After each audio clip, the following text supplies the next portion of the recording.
Alright, ladies and gentlemen, welcome back on towards Summoner's Rift here for this game 3 between DZG, Olympus, and Death Cards Gold.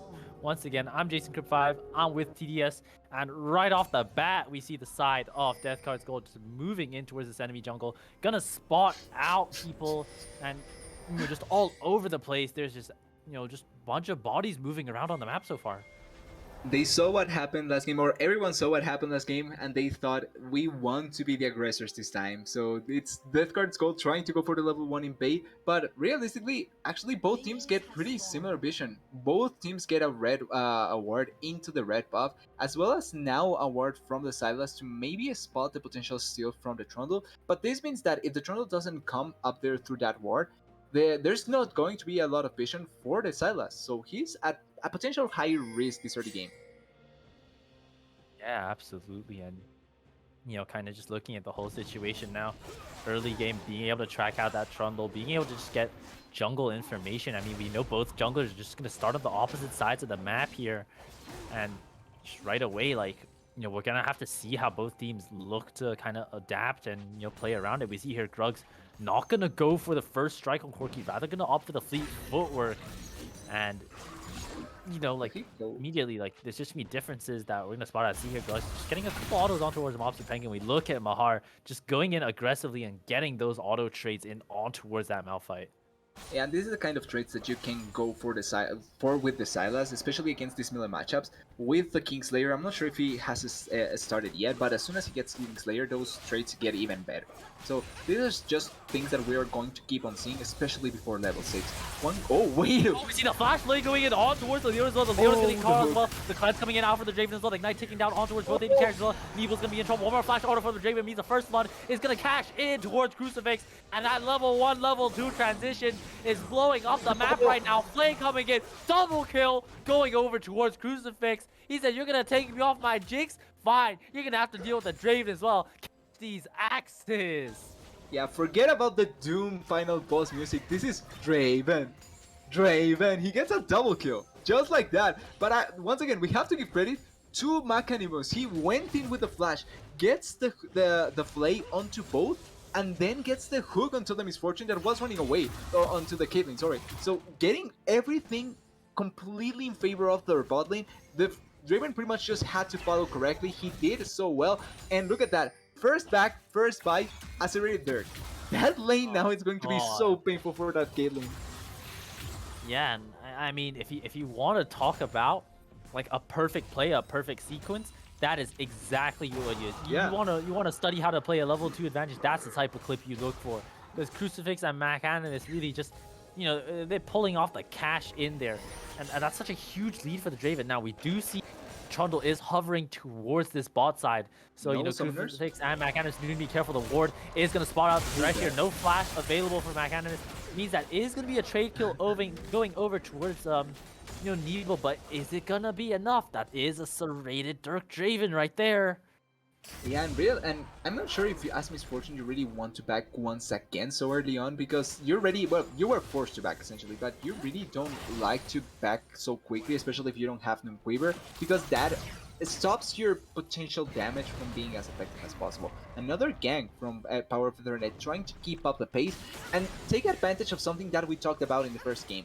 Trundle is much better earlier in the game than Hecarim. Hecarim really wants to power farm, get towards his own slot of shadows, and then be able to impact the game through that. So the fact that the Trundle is trying to take advantage of that is really, really nice for DZG, and that is the way to try and stop this already huge bleed that is happening on the bot lane. Although Caitlyn luckily was able to get the non-creeper as well with that gear. Absolutely, but once again, this top lane is also more battering ram action going down, and just it's still a really scary sight. It's really good that Nebo was able to get the trade kill, able to pick up some boots and get himself, some resources towards moving back into this game. It was a great gank from Power over Ethernet as well to be able to make that happen. But, they're just going to go for the dragon because this Draven just has so much priority. The damage from the lethality, the damage from just serrated Dirk itself is just too much for the side of DZG to just responsibly handle even. Yeah, in a 3v3 situation where even if the Trundle is here, like I feel like it's completely in favor of the Draven and the Hecarim. Like, yes, he doesn't have onslaught of shadows, but just the pure damage you can deal, it's so high. Oh, the gang. Yeah, no, they're gonna look for a I think gank they towards this didn't top know. side. Power over Ethan is pathing over. They are gonna spot Yeah. out Mahar here on the ward here. Flash is gonna be available for the side as well. The flash out as well. The flash follow Slow. from Power over Ethan. The tunnel is chopping out the slow. The Yeah, heal is bye-bye. not gonna be enough. Power over Ethan is getting himself on the map here. 101 on the Trundle. And you know, like we talked about how the Silas needs a little bit of early kind of leeway to be able to lane properly, and that kill going over the flash blown as well is definitely not a good start. Yeah, it's not the best of things for the Silas. One thing to point out is that the Malphite already had his flash blown, so it's like at least you get another.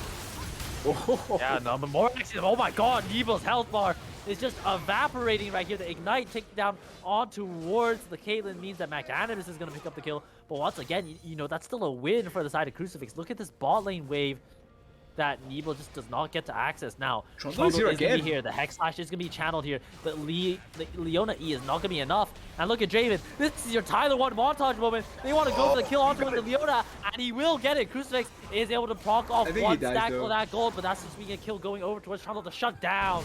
Going over towards Power over Ethernet. Yeah, and I was going to say that the only good thing was that Crucifix didn't get the kill. Oh, Hikaru is coming. Yeah, but Hector's running coming. away. The whole squad is moving, but Yeah. no movements. No, yeah, just no movements are. The Vex is forced to back up the inhibitor tower.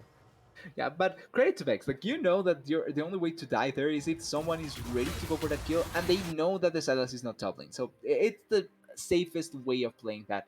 Just to finish on my point on bot lane, I was going to say that the good thing was that Crucifix didn't get a kill, but the fact that then you get the kill onto the Leona, yes, you die, but you already collected your stack, so it's not like you're losing a lot of value but dying there as a Draven, apart from just the normal gold that you lose. Draven is still getting a lot of value, getting a lot of damage, and Misfortune needs to be careful again. Oh, the hook! Yeah, not again, TDS. Oh, no. It's just another one. DJ Draven. Khaled. Crucifix picks up that Draven. 4th kill at 7 minutes, and it is the Draven show right now. Draven. That's I don't all think on you take P6 this, line though. now. The flash in from Kubomi. They want to look for a fight here. Power Opening does have that level 6 on the Trundle. Able to dodge out on that pillar. Magnanimous might just be the one caught out. The E on towards the Vex ultimate. Coming in from Monster Penguin. Picks up the shutdown on Draven once again. Good stopwatch from Magnanimous, but is it going to be enough? Yes, it is. The walkout in towards the safety of tower range means that it's just going to be a 1-for-1 trade, but the top lane as well. Octopus is going to be engaged nice. on here. Ultimate is available for the Malphite as well. Mahar doesn't have that ult to follow up here, and it looks like Octopus is just going to walk out, forced to use that Unstoppable Force, but we're at 10 kills at 8 minutes, TDS. Hey, they are What the hell's playing going really on? well. They are trying to make it so that we pass every kill mark that we have seen in this series, because they are just wanting to fight a lot, and I can see that from the side of Dead Card's Gold because they have a Draven. But from DZG, I was expecting a little bit much more control, especially since they kind of fight better in the mid game. And another gank from the Trundle. Yeah, another gank on the Trundle, you know, Power over Ethernet Fine. is just all over the place on the map right now, you know. So far, just the Trundle priority, the ability of the Trundle to just do so much on the map right now. Trundle's won, like, you know, the game for whichever team's been able to pick it up so far. Yeah. And it's the way that they are playing around it. Ignoring the top lane Trundle, which he just mainly focused on the split pushing and then having some guest appearances on the team fights, essentially, because he didn't do quite much. The Trundle in the jungle, his value appeared a lot in the early stages, and then just stealing the stats and being so strong by stealing those stats that it didn't really matter what you tried to do to kill him. And he's trying to achieve the same thing once again. Oh, the play failed. Yeah, the flash forced out of the Vex. Look, Crucifix isn't even let them farming the tower, and they're going for a lane swap here so early on into the game. They want to get as much onto the Caitlyn as possible, and it might just work out here. The Rift Herald is going to be able to charge. We see the Hecarim running in as well. They're going to dissuade that Rift from going in. Oh no, Luke! He's dead. Luke is overcommitted, and he's just going to get picked Why? up by Beeble. The horse kind of just, you know, let off the leash, and that's just going to be a free kill donated to Caitlyn. He just needed to hit the minions, not dive in front of them. Like, that was quite random from Luke, meaning that they also lose a lot of the plates in the mid lane, and this lane swap that didn't look that great in my opinion actually achieved quite a lot because they get a kill, they get turret plates, they are able to stop a little bit of the bleeding on the Caitlyn, and the thing that is happening on the bot lane is not the worst. Ooh, that was close. Okay, there's too much action, like they want to fight quite a lot in this game. But still, for Death Card's Gold, the positive thing, Draven is still so strong. Like, he is close to his first item, he has accelerated there. They are probably going to be able to collect this dragon, especially because the bot lane and the jungle from DZG is off the back. So this should be an easy to secure dragon, but there's no one helping the Hecarim, so this is going to take a little bit longer. We'll take a little bit on the long end, but you know, Caitlyn has that Gale Force completed already, but I think the total gold amount is actually greater on the Draven right now. You know, if we can get a little bit of a toggle just to see our gold totals, you know, we see the package going in from Grug as well. This is on that first rock of the week going down on towards the Corki as well. Trundle is here, follow up. Caitlyn is here as well, but unstoppable onslaught from the Hecarim as well. Following up, damage going in. Shutdown goes over to the Draven of all people. That's gonna be a that's like a 2,000 gold cash out there. I would like. I hope that we can get a gold. Yeah, this is perfect. The gold value because it's 2,000 gold. Yeah, that's a 2,000 gold lead in favor of the Draven right now. Crucifix is going to get tagged up by a lot of CC. The cleanses, cleanses the Leona E instead of the stun, and that costs him his life there. Drugs is able to walk out alive, but you know, Draven picks up some items, which is obviously great. But you know, once again, just at that awkward gold spot, 1,000 gold, not able to buy any items exactly. And you know, even though they got off a good play here, Dreadzone Gaming kind of just stay resilient and catch out a mistake that Crucifix makes. Yeah, it's that situation where you salvage a lot as the side of DZG, but as the side of Death Card's Gold, you greed for too much and you end up getting punished. Because the Draven dies, you don't get the turret plates, the Caitlyn gets the kill as well as the turret plates back for herself. Oh, good attempt. Some action in the top lane as well, but you know, just some trading, and you know, the comment Malphite starting to poke a little bit. You see how low Mahar is. We see Luke is posturing here. No Malphite ult, remember, most crucially. And they're going to look for trades. Wait, that might just be a solo kill at the top lane. Look at Mahar. Mahar's extremely low there, and that was really dicey there. Octofu able to just buy off a lot of pressure and prevent the dive from happening. Yeah, but this means, and I think they spotted the Leona, so this means that the Draven has solo time in the bot lane. The Caitlyn needs to be careful, though. Like, if she stays... Oh, hook. Again, and no, once again, even with one. the DJ Catalyst, Draven, oh, and the top side as well. The kill going over towards Maha, uses that stolen unstoppable force, and 2 quick picks translates the kills, the shield bow and the dirk from Draven, and we're just gonna be just under 2,000 gold lead here. But look at the tower pressure that, you know, the side of Crucifix and Mechanimus are able to put off. We can get this first tower at 12 minutes. All 5 plates going over towards that bot lane. And I honestly think that it's a misplay not giving the whole gold value to Draven. Oh, there's a trade in the top side here. Look at the Trundle. Up and down. The subjugate damage is a lot here. We see the Vex ultimate not be able to be used in the Hecarim. Getting in that charge and able to pick up... Monster Penguin lives. This is not AP Corki. There's no more rockets on Corki, TDS. Monster Penguin he's alive. And that kill failed because Draven failed his ultimate. Like, I'm not sure if you catch it, but the Draven spinning blade, the ultimate, certain death, I think it's called. Like, it just barely missed on the Vex, and if that hits, Vex is dead. Because that's the extra damage that was missing there, but because of that small ultimate failing, actually that kill on the Vex didn't happen. But I was going to mention, this has become a game of chicken, essentially, where one side gets a kill on one side of the map, then for some reason, the enemy team responds with a counter kill because of some mistake by the enemy team, and it's that consistent game of chicken where one mistake just turns into a kill, but not really into a huge advantage for the enemy team. Or for the team that gets the kill. Yeah, nothing much. Yeah, absolutely. You're right there. Now, you know, we're kind of just seeing like some of these items and components taking shape. We see the Everfrost from the Silas, which is really dangerous. Nebo, we gotta be quiet here. He's playing Shark. Oh no.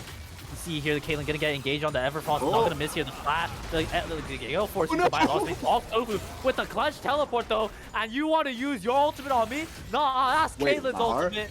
Mahar taking the trades back in, trying to get that concrete. Nebo, one auto attack. No, Octofu is able to pick it off there, and you know, like, good attempt from the side of Mahar, but just playing in the minion wave was Nebo and able to just get the return kill here. Death Card's Gold are just playing a little bit too aggressive when they don't need to.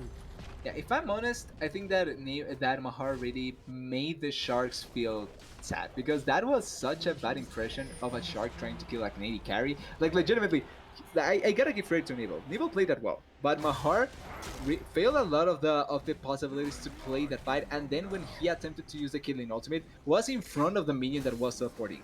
So you knew that as soon as the teleport completes, you're failing that ultimate. And at the end, he failed the ultimate. He doesn't kill the Caitlyn, and he just gave gold away because it's not only the kill, it's the turret that gets taken away as well. A lot of gold influx back into the pockets of DZG, and I hope that Mahar is able to pick up the slack in some sense. He's 1-3 on the Silas, that it's going to be a lot of the team fight power as well for the side of Death Card's gold.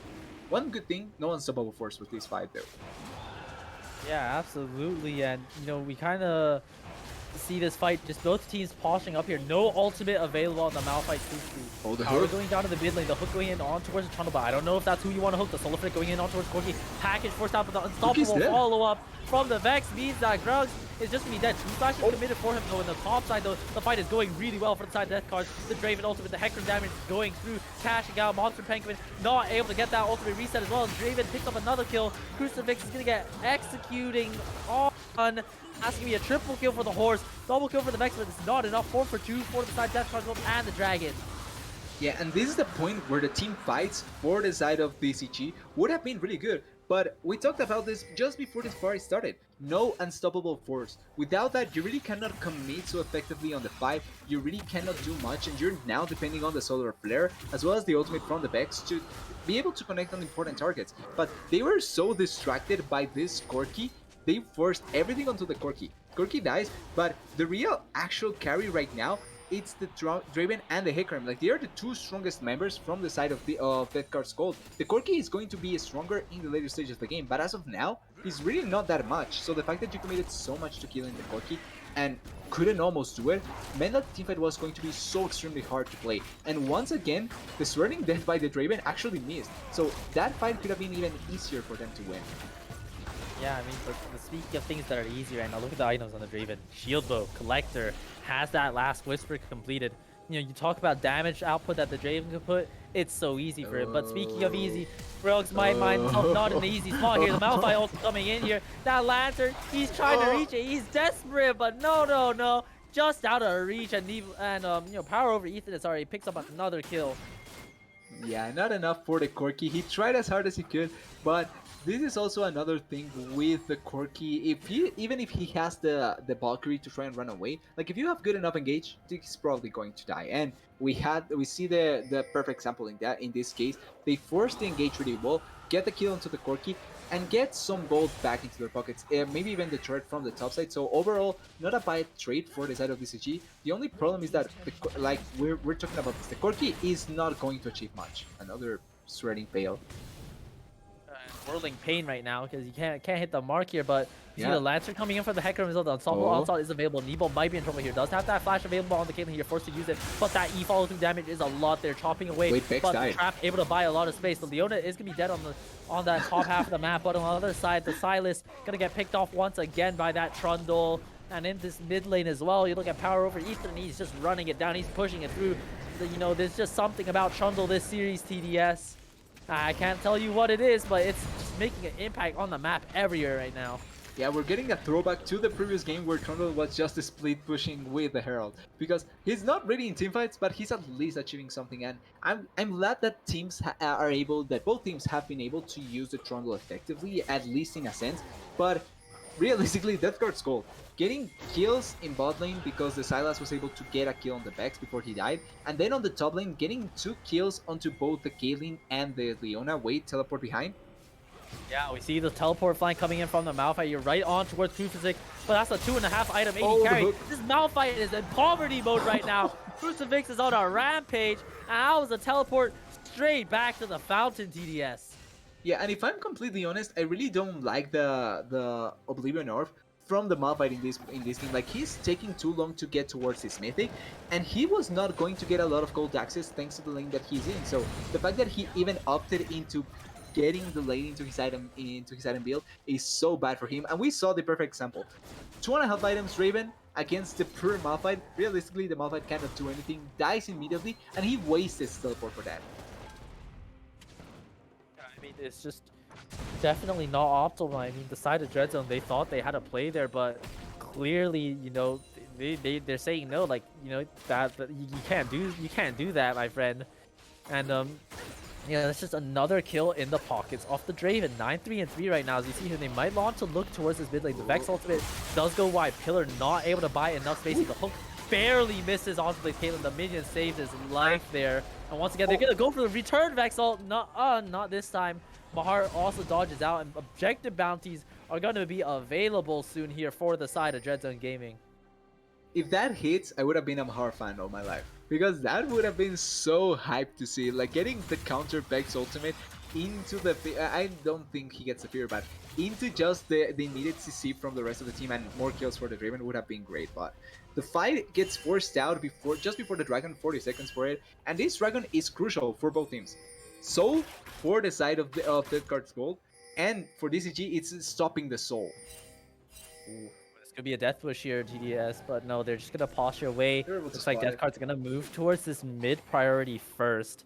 Another hook goes wide here for the side of Mac Adams. He's been lethal with these so far this series. It's gonna be a series like determiner on whether or not he can look for these connections here. We see the package is available for Corki right now, crucially. Getting in some short poke onto Kubomi right now, but the side off every ultimate is on. Red zone. Ultimates are up. No Vex ultimate though. And you see here also a shout going in. The Corki package is gonna buy a lot of space here. Malphite is Trundle is just gonna get picked off here. The Malphite ult is available for Mahar.